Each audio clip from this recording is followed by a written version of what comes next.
ვინ უნდა აშენოს რეალურად საქართველოში ერთ-ერთი ყველაზე მსხვილი ჰიდროელექტროსადგური საუბარია ხუდონხესზე.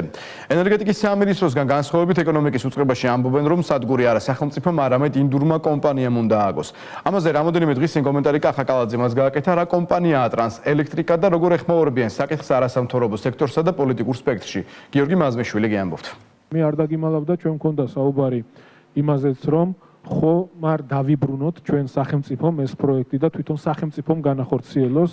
ვინ აშენებს ხუდონხეს, სახელმწიფო თუ კერძო კომპანია? კახა კალაძემ უკვე მესამე თქვა, რომ ერთ-ერთ ყველაზე მსხვილ ჰიდროელექტროსადგურს ინდური კომპანია ტრანსელექტრიკას ნაცვლად სახელმწიფო ააშენებს. ამის ერთ-ერთი მთავარი მიზეზი კი, როგორც ირკვევა, ოფშორში დარეგისტრირებული კომპანიაა.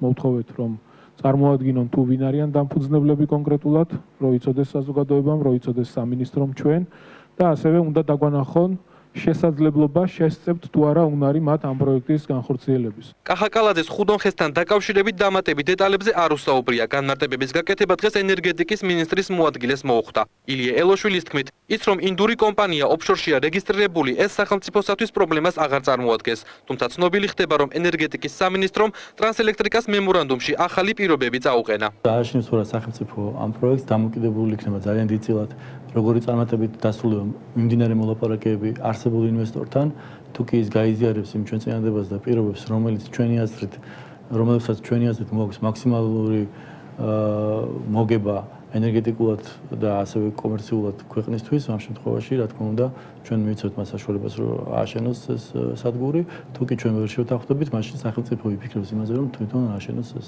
ენერგეტიკის სამინისტროსგან განსხვავებით ეკონომიკის სამინისტროში ფიქრობენ, რომ ხუდონხესი არა სახელმწიფომ, არამედ ინდურმა კომპანიამ უნდა ააშენოს. ამ წუთში ვინც არის, ის არის.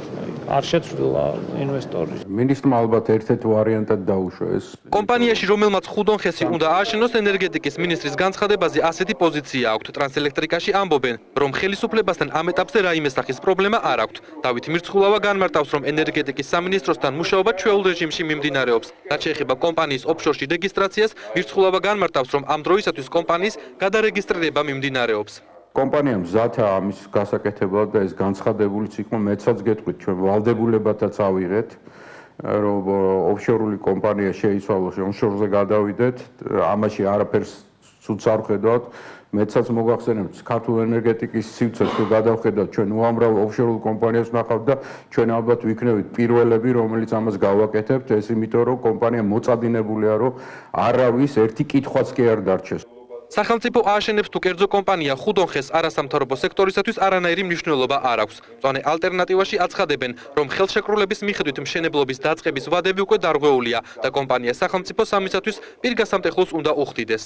ჩვენ გვესმის ხშირად განცხადებები ენერგეტიკის სამინისტროს და ასევე კომპანიის წარმომადგენლების მხრიდან, რომ მიმდინარეობს რაღაც ახალი მოლაპარაკებები, ახალი ხელშეკრულების გაფორმებასთან დაკავშირებით, სადაც თავიდან ხდება რაღაცების შეთანხმება, რაც აბსოლუტურად გაუგებარია ჩვენთვის. ხუდონხესის მშენებლობა ჯერ კიდევ საბჭოთა პერიოდში 1979 წელს დაიწყო. მთავრობაში დღეს იმედი აქვთ, რომ უკვე 2018 წელს 702 მეგავატის სიმძლავრის ხუდონხესი საქართველოს როგორც ელექტროენერგიის ექსპორტიორი ქვეყნის შესაძლებლობებს გააორმაგებს.